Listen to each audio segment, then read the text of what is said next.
Saludos, Dios les bendiga. Seguimos con el comentario de Martín Lutero sobre Gálatas.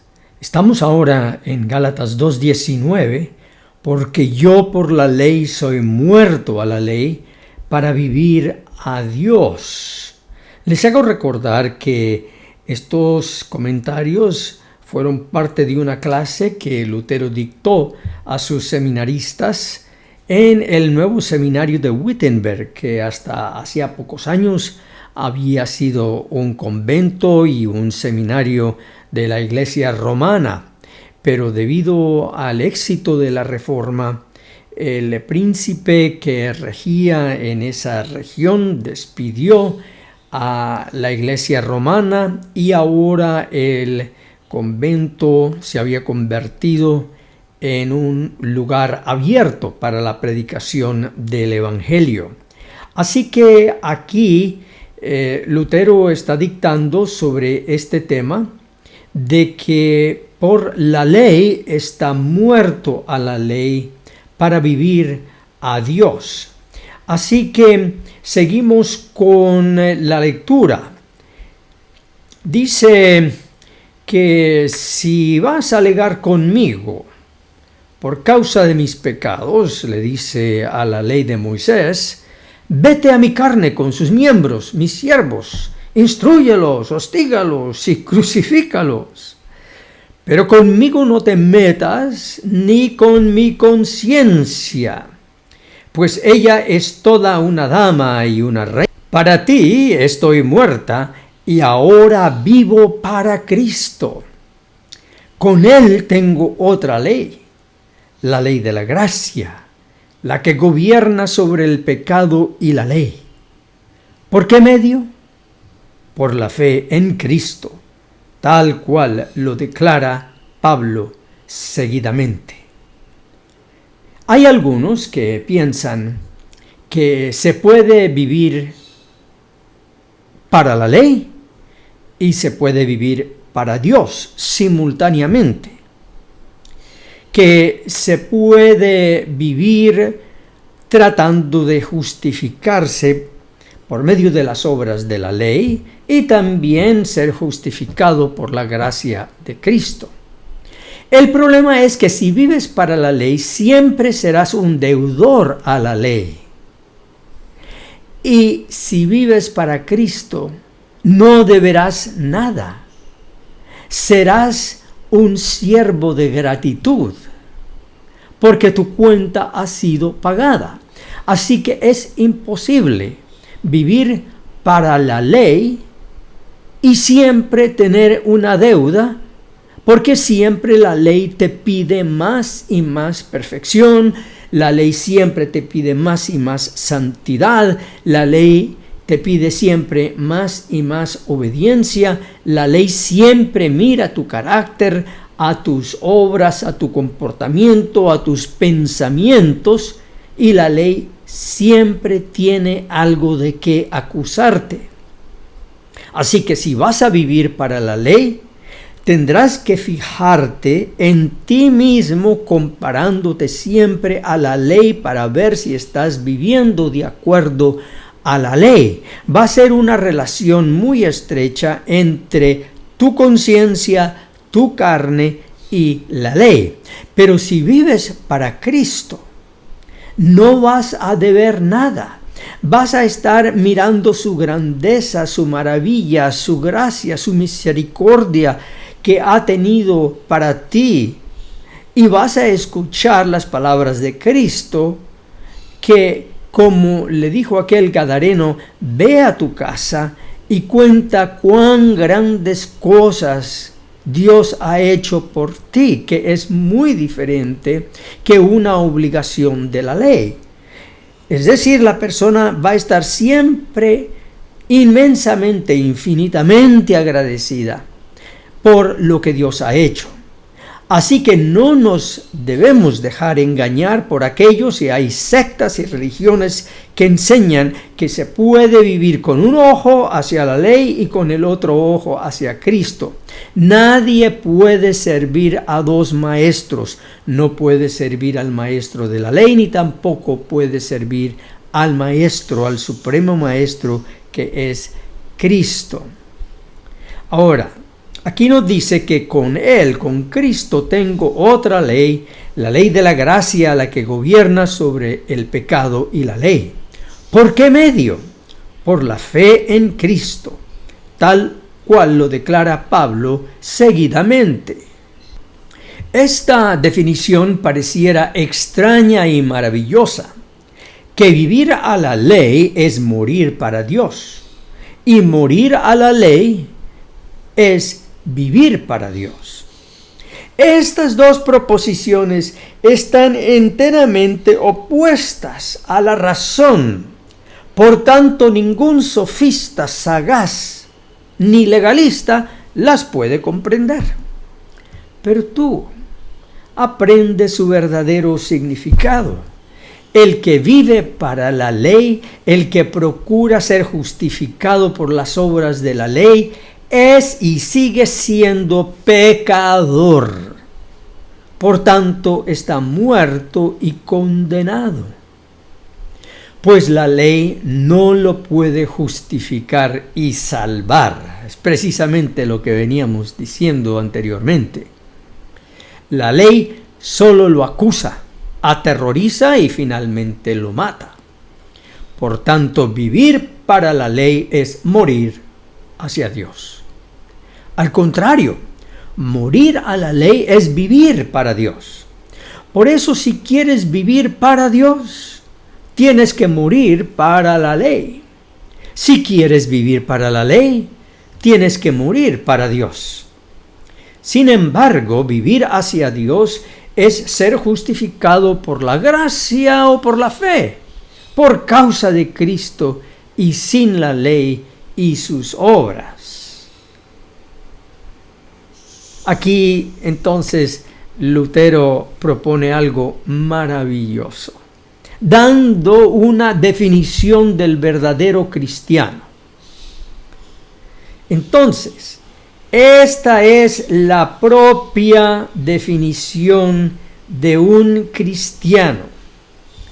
Es el hijo de la gracia y de la remisión de pecados, porque ya no está bajo la ley, sino sobre la ley, el pecado, la muerte y el infierno.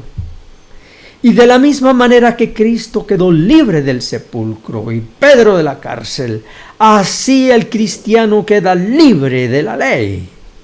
Además, entre la conciencia justificada y la ley hay un abismo tan grande como lo hay entre Cristo resucitado y el sepulcro mismo.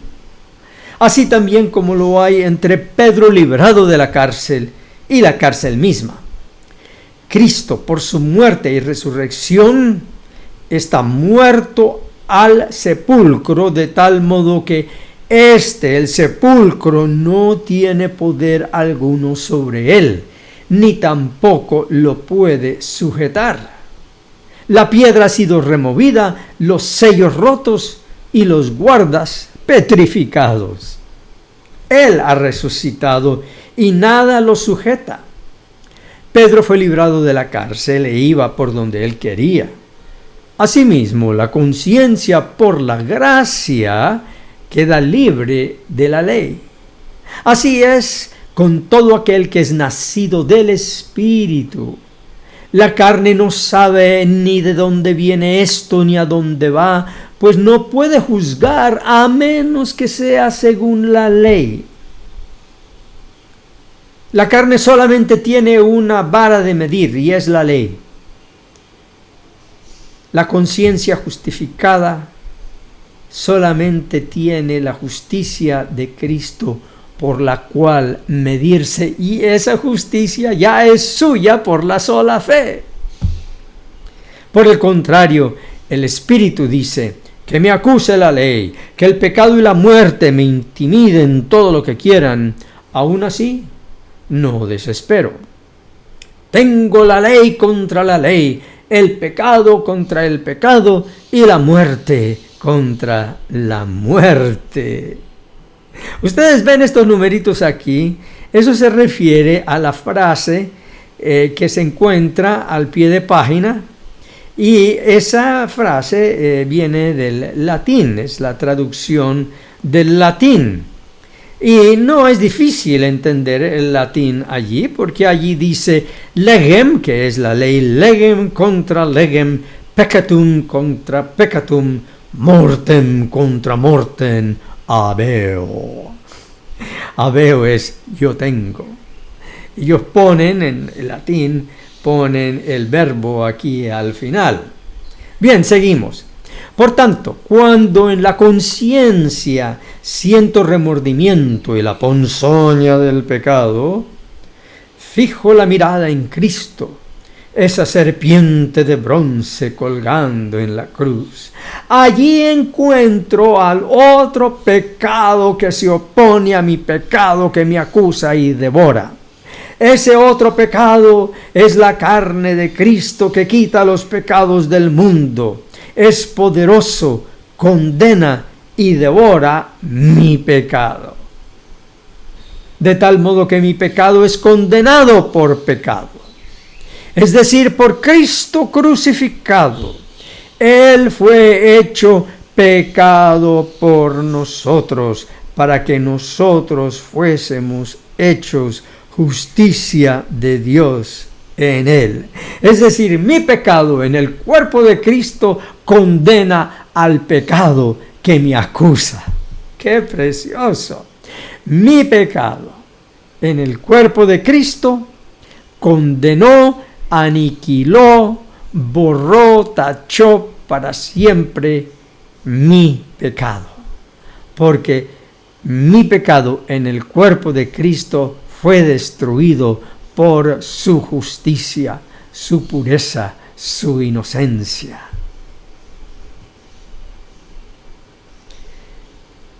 De igual manera, en mi carne encuentro a la muerte que me aflige y me mata.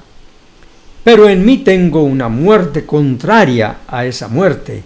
Esta es la muerte de la muerte, pues esta muerte crucifica y devora a mi muerte. Es decir, la muerte de Cristo devora a mi muerte, porque la muerte de Cristo fue devorada por el poder de la resurrección. Por lo tanto, esa misma muerte de Cristo es devorada por su resurrección, la cual es mía por la fe, y en un día no muy lejano será nuestra en un cuerpo glorificado, libre del pecado.